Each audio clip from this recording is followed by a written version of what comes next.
Okay, good morning. So we are continuing today to do Chaf Beis Amud Aleph, but we ran through a little quickly on Chaf Aleph and Beis, so I'd like to start again halfway down the middle of the narrow lines on Chaf Aleph and Beis to run through again the Stugya of Rabbi Yehuda. So you recall the Mishnah told us on Chaf and Beis that different opinions about a Balkari. Rabbi Yehuda had said at the end of the Mishnah, Mevarch Lefneim Ulachreim. We put it from Rabbeinu Yonah that what Rabbi Yehuda seemed to be saying was that a Balkari is going to actually say the brachas of Berachas Hamazon both before and afterwards. The Mishnah had said, "Balkem Mahar Belivenu Baruch Lefanav Lachra Balamazon Baruch Lachra Venu Baruch Lefanav Yehuda Baruch Lefnim Lachra." You do make the bracha before and after Baruch Hamazon by Shema, etc. It sounded like Rabbi Yehuda was saying it that you make the bracha bit pet, meaning that according to Rabbi Yehuda, it would seem that it doesn't seem to require the Balkari to go to the mikvah, which, as we explained, was a requirement from Ezra. Says the Gemara, does that mean to say Does that mean to say that Rabbi Yehuda holds that a Balkari is mutter when it comes to learning without having to go to the mikvah? But we have a saying, we have a member from Rabbi Shimon Levi who says, how do you know that it's also for Balkari to study Torah before he goes to the mikvah? Because the pasuk tells us, the pasuk tells us when a person is going to teach his children and his grandchildren Torah. And right next to that we have the pasuk, the day that you stood at Sinai. Just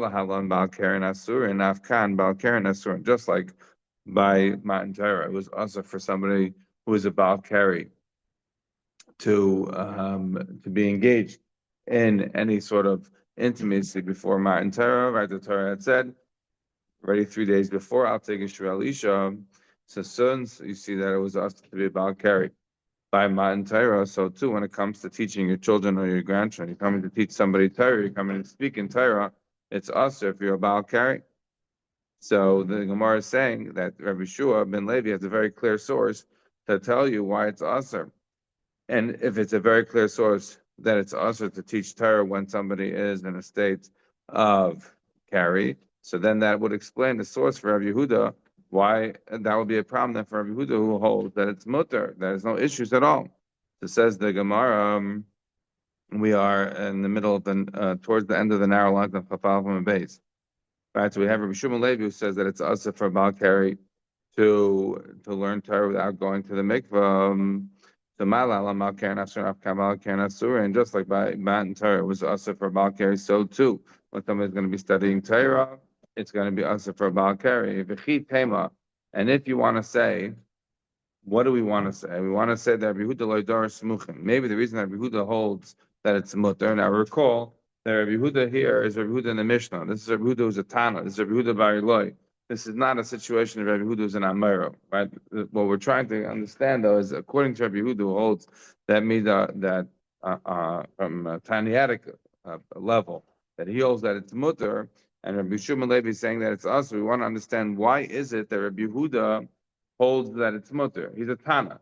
He doesn't have to be bound by Rabbi Shimon Levi says, but we have to understand why would he say that it's mutter to study Torah, even if one is a Balkari. Rabbi Shimon Levi seems to have a very clear source that it's aser. What is the very clear source of Rabbi Shimon Levi? These two psukim that are next to each other, teaching Torah to your children and grandchildren, and standing in Matan Torah. Since standing in Matan Torah, one who's a Balkari was aser. So to teaching children, your grandchildren Torah would be aser if you're a Balkari. That sounds like a very good drasha. That kind of a drasha, which comes about because of the juxtaposition of these two psukim, is known as smuchim. The two psukim are not talking to each other specifically. Nevertheless, we're dashing them together because they appear next to each other. Since they appear next to each other, we learn one from the other. So what must be you say about Rabbi Yehuda? You must say that Rabbi Yehuda is not dashing smuchim. So if he's not dashing smuchim, one is talking about Matan Torah, one is not teaching your kids Torah, but you don't have to learn one from the other. Says the Gemara, Rabbi Yehuda smuchim. Maybe you want to say Rabbi Yehuda is not going to dash smuchim, and therefore he is not going to be bound by this, and therefore he could hold that a Balkari is able, in fact, to make the brachas before and after benching and Shema, etc., because he has no issues with that. Even Rabbi Yosef says that somebody who doesn't hold the smuchim Mechala Torah Kula, nevertheless in Mishnah Torah, he does hold the smuchim. What does that mean? That means to say that certain, the Maratzias points out over here, that certain things there's a machlokes in Git and Pei, that how do we understand that Torah was given to the Jewish people? How was it given to Moshe Rabbeinu?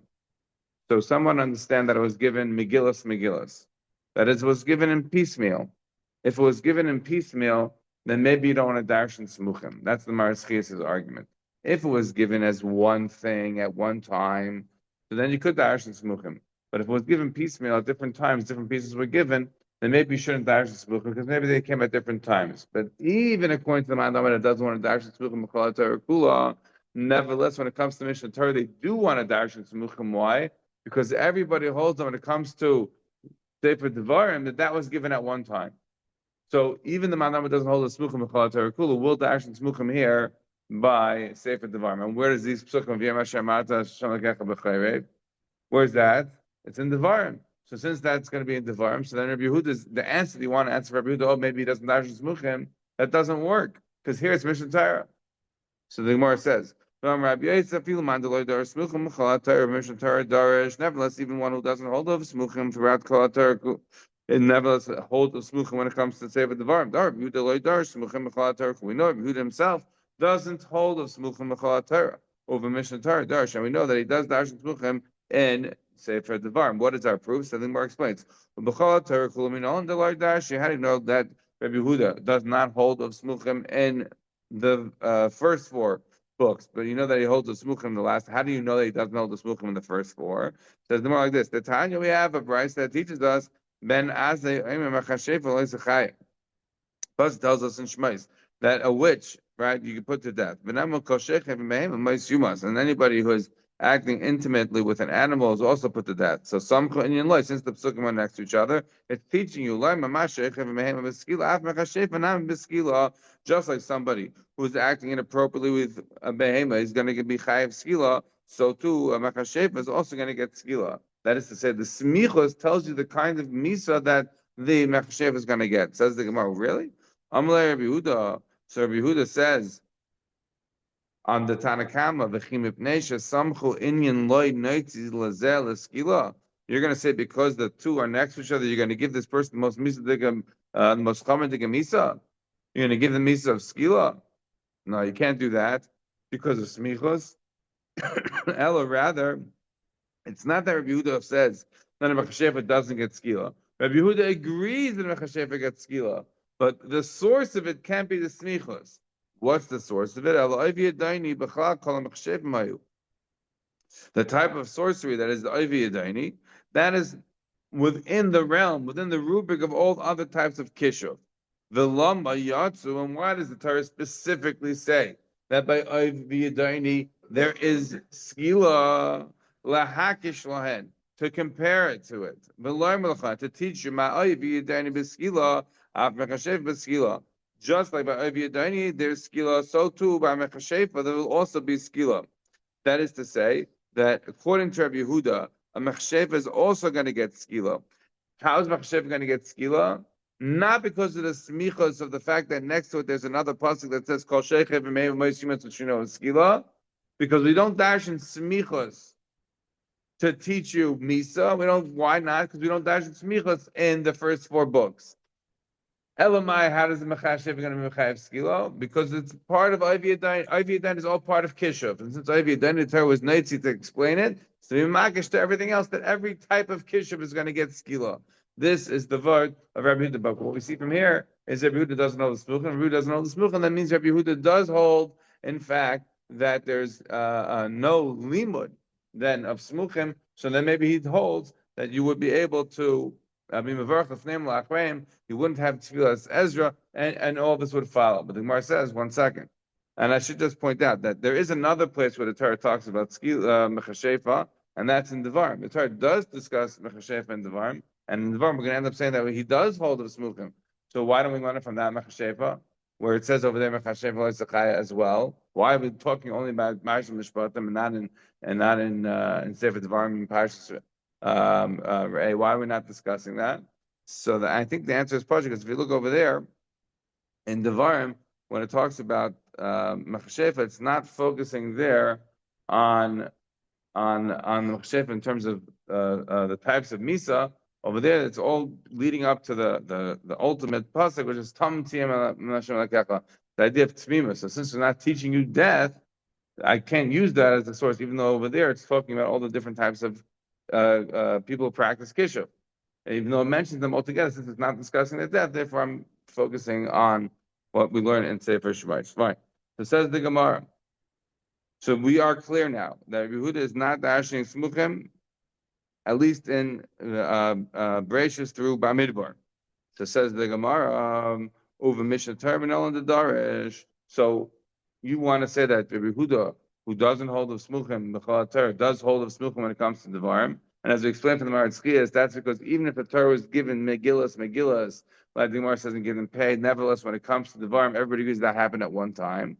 So if that happened at one time, that means then that you could dash in smuchim, because there was deliberation as to the psukim being next to each other. So Mar wants to know what's the source for Rabbi Yehuda that he holds of smuchim in Sefer Devarim. We are Chafal from base on the third to the second most wide lines. Third from the top. Says the more Mishnah Torah Minolan the Darish. How do you know that in Mishnah Torah he is darshaning smuchim? Says the more the Tanya, because we learned in a brisa. Rabbi Lezer Aimer. Rabbi Lezer says, "Naise Adam anusas avim futas aviv." Anusas b'nai mefutas b'nai. A man is able to marry somebody, a woman whose father was ma'anis and mafata, right? He's able to marry such a woman, or somebody whose son was ma'anis and mafata. A person able to marry a woman whose father or son acted either inappropriately in terms of raping the person or in terms of seducing the person. You can imagine that the family dynamics aren't the best in this kind of a situation. Yes? Nevertheless, we're not talking about practically whether or not these things took place. It's more of a question of theory, is such a thing permitted under halacha or not? It says, aren't they obligated? Then they're obligated to marry them. Yeah.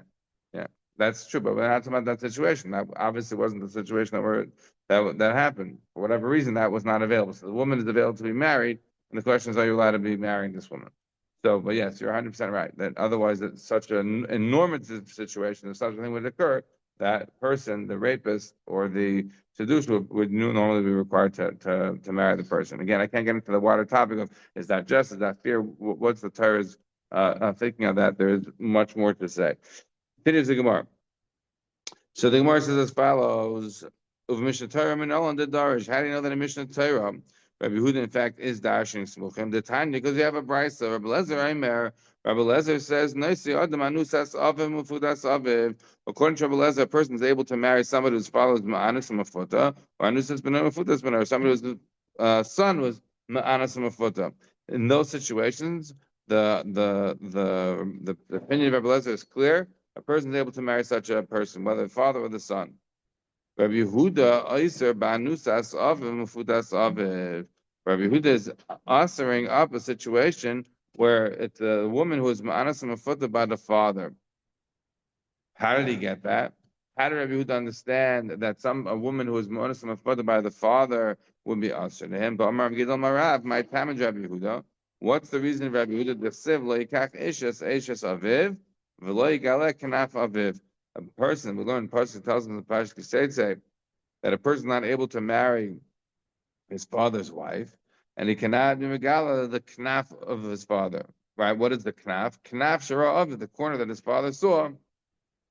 Lo yigala. He's not able to be megala that, meaning he's not able to marry that. So says the Gemara. Okay, I understand.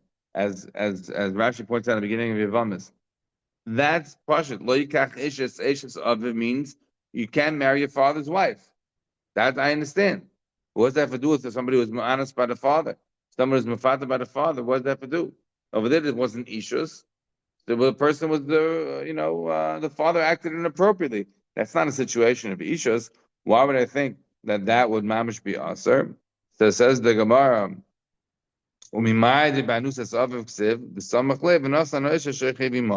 Because right before that is the parsha of Anis and Mafata. Right before that is the parsha of a person who's acted inappropriately in Parsha Kiseitze, and then we have the parsha of Loikachish. So since we are having a situation where right before then We are talking about a situation of Eretz Mefutah. So too, and it says, Lo yikach esh es lo yikach kanaf av. It doesn't just mean limited to somebody of Ishus, but it's even including when the father acted inappropriately with a woman, so too that is also going to be usher to the son. The son cannot marry such a woman. Now, so the Gemara agrees. Amri and Mishnah Torah Darsh. It's true. Rabbi Yehuda, in fact, does hold of Smuchen, but even if he doesn't hold it in Bereshit Midbar, he does hold of Smuchen in Devarim. And this is how the Gemara concludes. So if that's the case, then Rabbi Yehuda now holds of Smuchen in Sefer Devarim. So what does that mean for practical intent and purposes? That means that he have the word of Rabbi Shimon Levi. Rabbi Shimon Levi had a very nice word. Rabbi Shimon Levi said that we have a pasuk like that, and Samach is Yamashar Manata. So too, Baal Keri was also by Matan Torah. So Baal Keri should also be usher by teaching you somebody Torah, by talking Torah should be usher as well.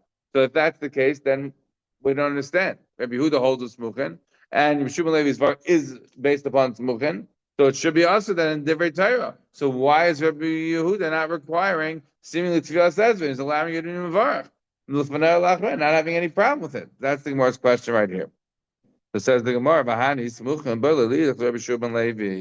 the reason that he doesn't learn this part of B'Shubin Levi, that it's also to teach Torah, to learn Torah before one goes to do Tefillah, is because of the fact he is learning from these Smuchim a different vart of Rabbi Shimon Levi. Rabbi Shimon Levi has multiple varts, and on these Smuchim, and Rabbi Shimon Levi can hold of multiple varts, but Rabbi Yehuda can only hold of one of them. Why is that, you might ask? The Rashash asked the question. The Rashash says that according to Rabbi Yehuda, even if he's dashing smuchin, he's only going to dash in smuchin if it's muchach and mufna. What does it mean, muchach and mufna? It means that it's very, very clear and it's open, meaning nothing else is being utilized from this. So according to Rabbi Yehuda, since there's another vart on these smuchim, from Rabbi Shimon Levi, it's not mufna anymore. It's not open. It's already being utilized for one thing. Don't use it for multiple things. But Rabbi Shimon Levi doesn't have to hold of that. Rabbi Shimon Levi himself, who is darshaning out multiple things out of the smuchan of these psukim, he doesn't have to hold. He can hold something as muchach. It doesn't have to be mufna. I can have multiple meanings, multiple drushes coming out of the text. The text, as we like to say in fancy English, is multivalent. It's talking on various levels. There could be, for those who are coming to Sunday, and we're going to have the pasuk today. The Torah has multiple meanings. So B'Shimon Levi doesn't require mufna, even if it's already being used. It can be used for more drashas. That's the idea of the Rashash. For why B'Shimon Levi can have multiple drashas, Rabbi Yehuda is going to be limited to one. So what is this other drasha of Rabbi Yeshua ben Levi from these psukim that therefore Rabbi Yehuda cannot learn out this isser of limud Torah before tefillah? This other drasha is as follows. Rabbi Shimon Levi is a famous Gemara from Kedushin. Says the Gemara, somebody who teaches his son Torah,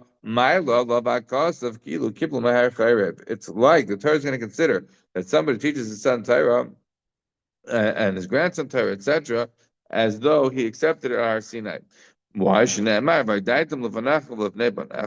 to teach your son, your grandchildren Torah. And the pasuk right after that is Yom Hashem Hashem Lekecha. Right after is the pasuk that you were standing at Sinai. So therefore, what we see from here is that you are comparing Sinai to Matan. You are comparing the Amida by Matan Torah to teaching your sons and grandsons Torah, which is to say that if you are engaged in the Torah study of your family, then it's like you are accepting the Torah at Har Sinai. That is the smuchen that Rabbi Shua ben Levi wanted to darshan from this psukim, this additional smuchen. Rabbi Yehuda liked that one, and therefore the other one he is not darshaning, and therefore will come out to Rabbi Yehuda that somebody who's a Baal Keri is not going to be usher to learn Torah. He doesn't have to do a tefillas Ezra. He's able to invoke lachem. That is the Gemara until here. This is what we got to on Friday. So now we're going to go on to the new Gemara. Tanan says the Gemara. We learn as follows. Zav v'shara keri v'nida shapol shechazar mishameshens barasa dam nida. You have to put that on the side. So a zav who saw keri, what does it mean? He saw keri. He's a zav, meaning he's already tamei. He's already tamei ziva, and now he saw keri. Or nida, she's already a nida, and now she's pol shechazara. Hamashamesh is brasa dam nida. Somebody was mashamesh and now she sees dam nida. So in all these cases, the Tanakama says shvich and tvila. Rabbi Yehuda poiter. Rabbi Yehuda says you do not need tvila. So now we want to understand what is this talking about? What are we learning here in this mission? Says the Gemara as follows: Ad kan loy poter Rabbi Yehuda elo bezav shura keri. When did Rabbi Yehuda say that it's potter? Right, Rabbi Yehuda potter is not 100% clear what is going on. Is he going on? There are three cases. Which one is he saying potter on? What does he mean? Does he mean all three? Does he mean one? Which one? It's not 100% clear. So the more wants to understand. Ad kan loy potter Rabbi Yehuda. Where was Rabbi Yehuda being pater el bezav shira keri? Rabbi Yehuda is patering up in a situation where what? Where a zav saw keri. What do you mean where a zav saw keri? It means a situation where somebody is already tamei tumaziva. And now what he sees keri. The meikar lav bar tvilahu because before he saw keri. He was obviously not a bar tefillah. Why not? Why not? Why isn't it bar tefillah? Because already is zav. He has to wait until he has 7 days in order to be able to go to the mikvah. So meikar, he was not a bar tefillah. Aval bal keri greda machai. But a bal keri, if he didn't have any tumas ziva, maybe he would in fact be mechuyev. So in other words, when we want to say that Rabbi Yehuda is being paiter, in the first case that we're dealing with somebody who's a bal keri, but he was already a zav before then. So if you want to say that Yehuda is saying he's pater over there, and therefore if you're going to darshan that's where he's pater, in a situation where he was already zav, and now he becomes a bal keri, there he's pater. But if he was what, not a zav, and he saw keri, then he would be chayev. If that's what you want to say, if that's the vart, so then we come out with a problem. What's the problem? So it says the Gemara as follows: V'chitem hu adin da'afilu Baal Keri greater than Potter Rabbi Yehuda. Even if you want to say that according to Rabbi Yehuda, Baal Keri alone is going to also be Potter, which is what we thought the whole time coming in. And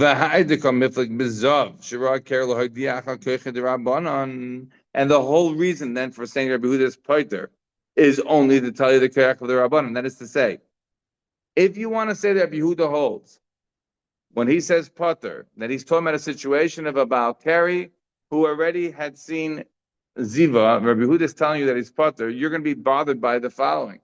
Why would I need Rabbi Yehuda to tell you that a Baal Keri who is already a Zav is Potter?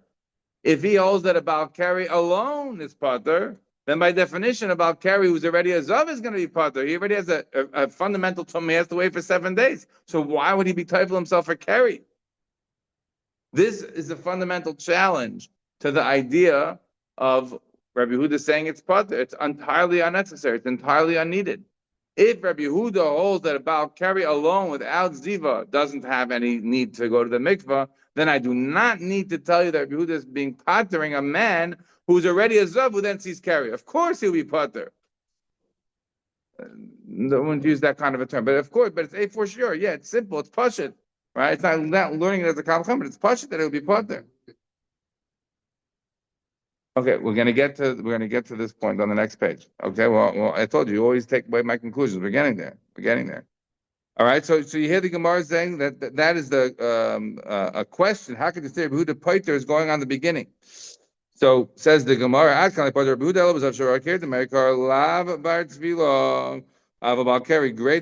presumably then a regular Baal Keri should be mechuyev, which would be contrary to everything we've been saying until now. If you want to say no, who didn't that feel Baal Keri greater than I potter? If you want to say Buddha really holds even a regular Baal Keri who's not a zav before and is still potter.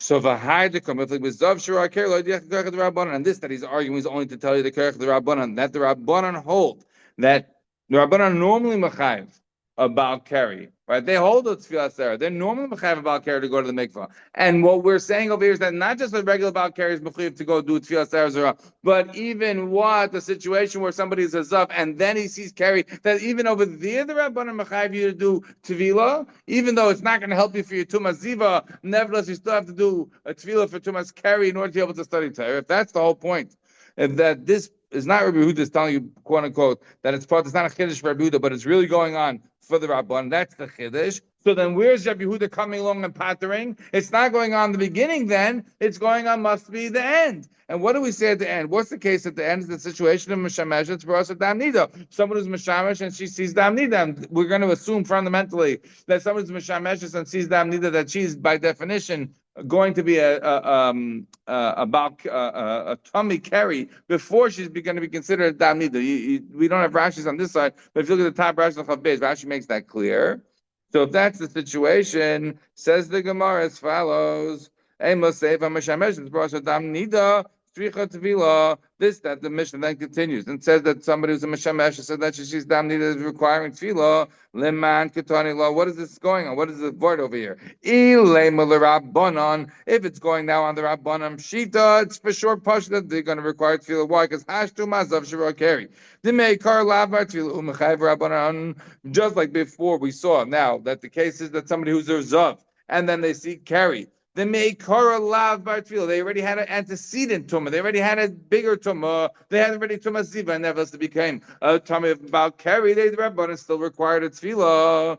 So a situation of hamishameshes. Veroasa dam nida the meikara bas tefillah. He like calls again. So in a situation where somebody's the mishameshes, and then she sees dam nida.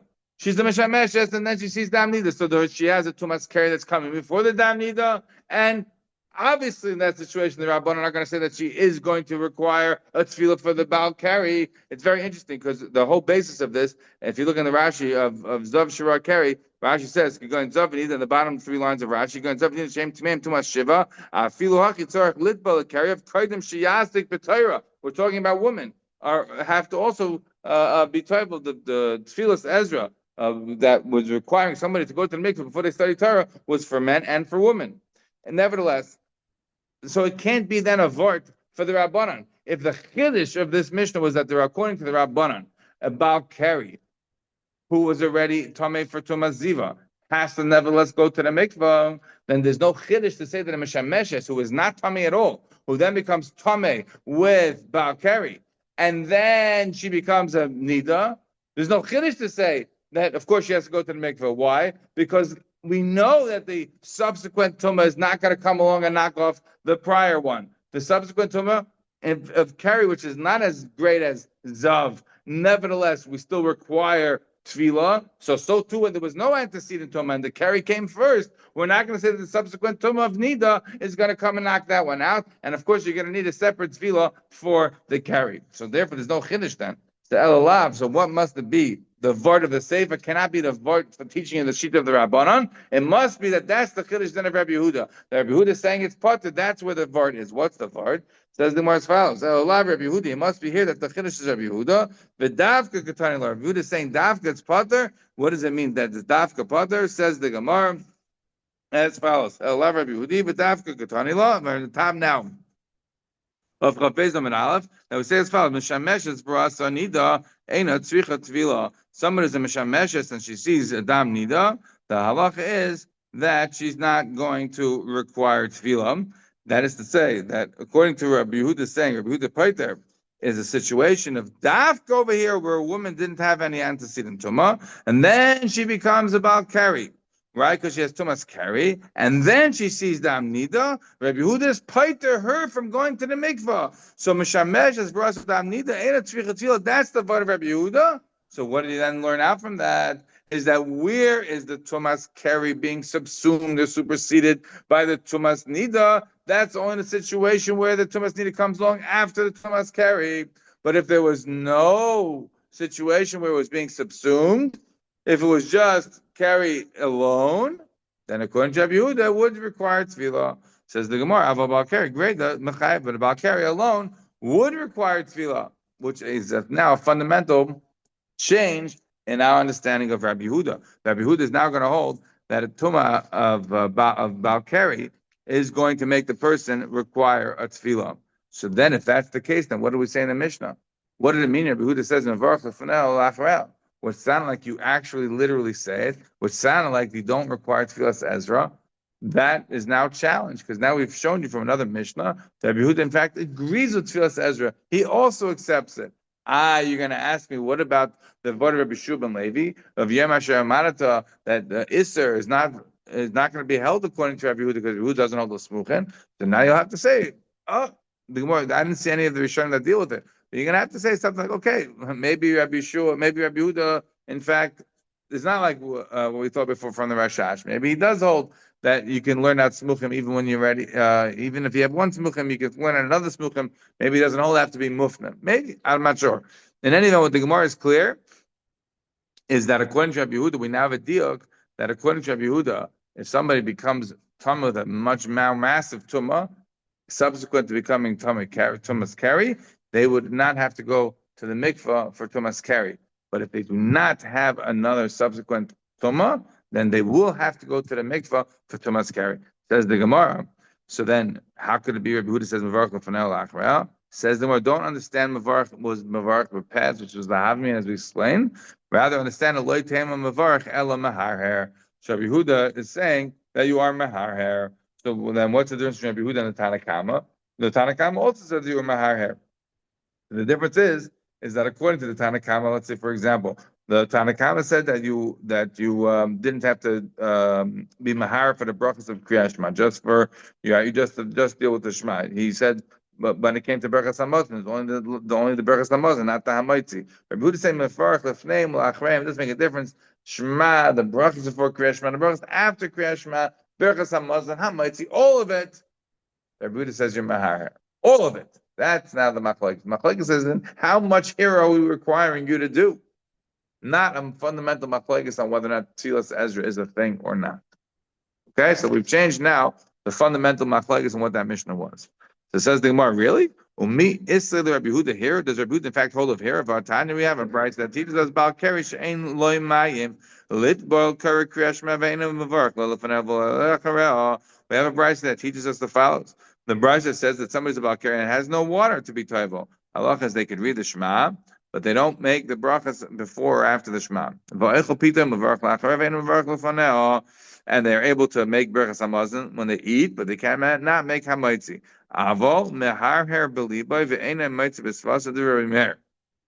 We already proven this, but here you see in the Gemara very clearly that this is a situation of somebody's maharher, according to Rabbi Meir. What's Rabbi Meir saying?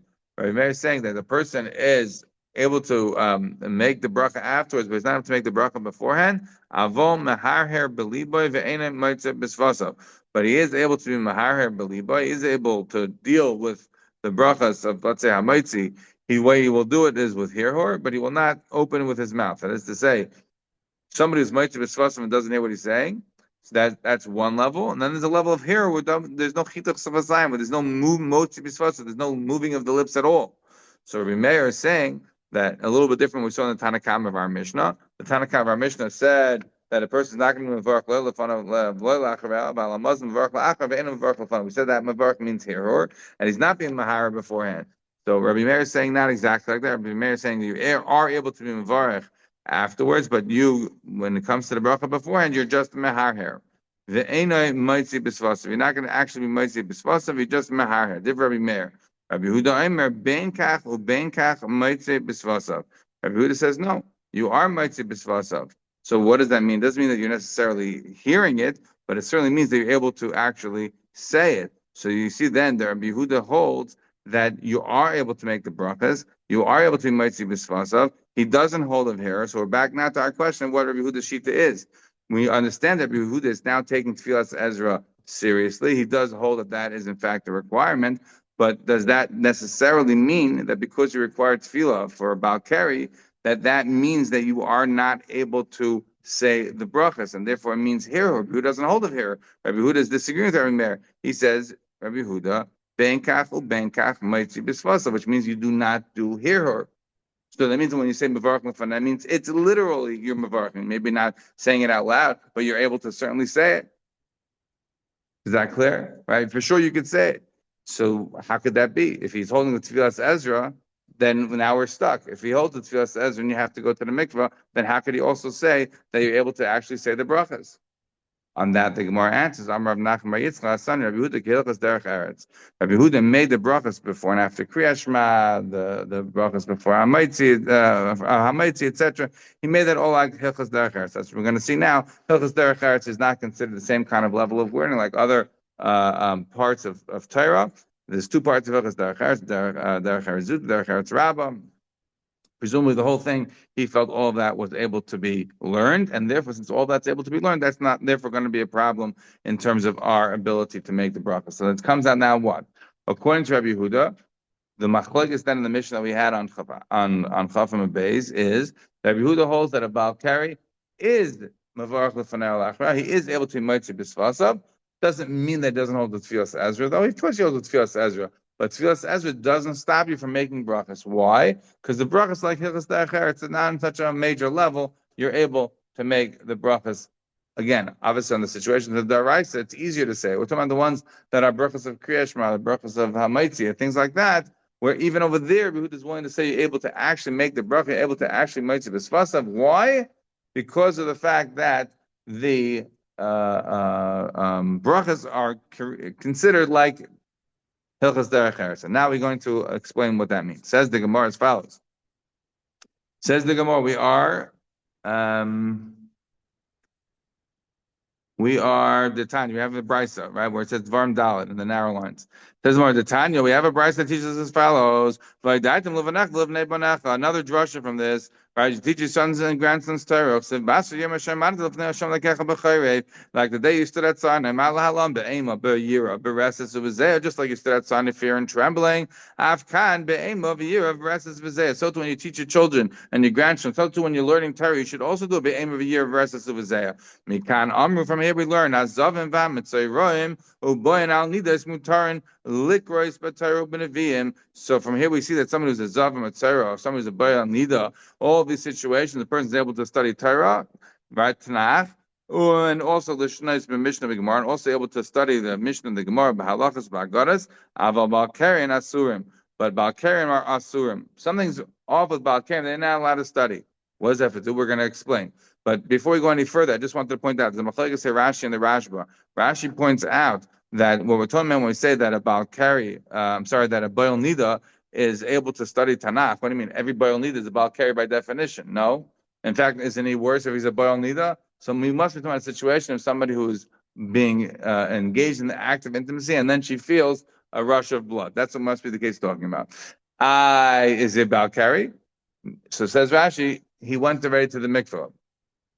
I'm much more comfortable with the approach of the Rashba. The Rashba says, no, he didn't go to the mikvah. It's not somebody who's perished. This is Rashba quotes this from the Ravid.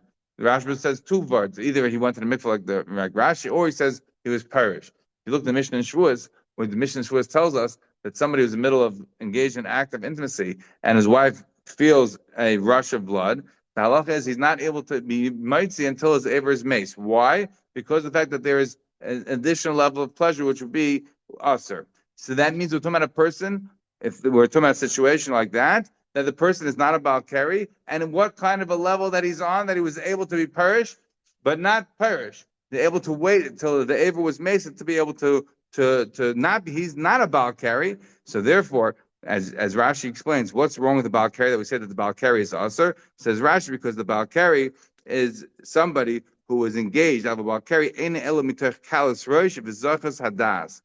person is mamash tzaddik.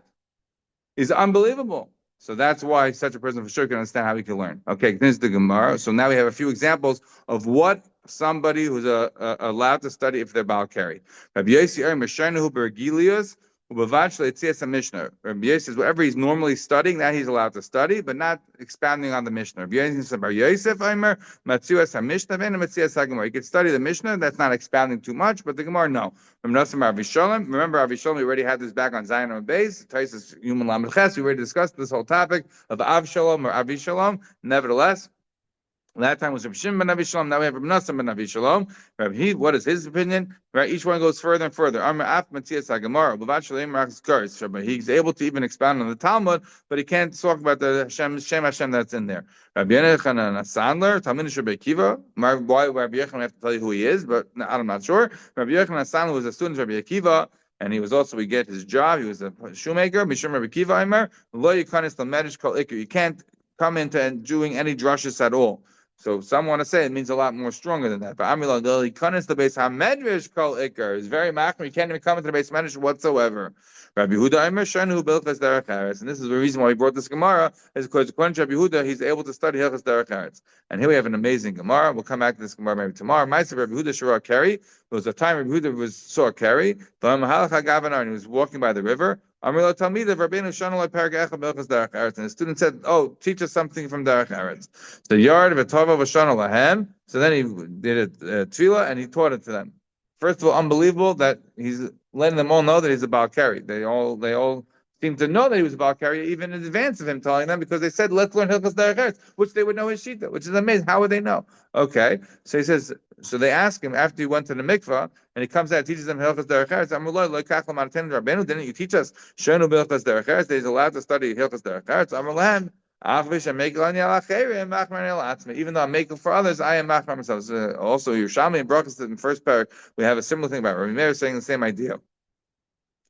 All right, we will stop over here.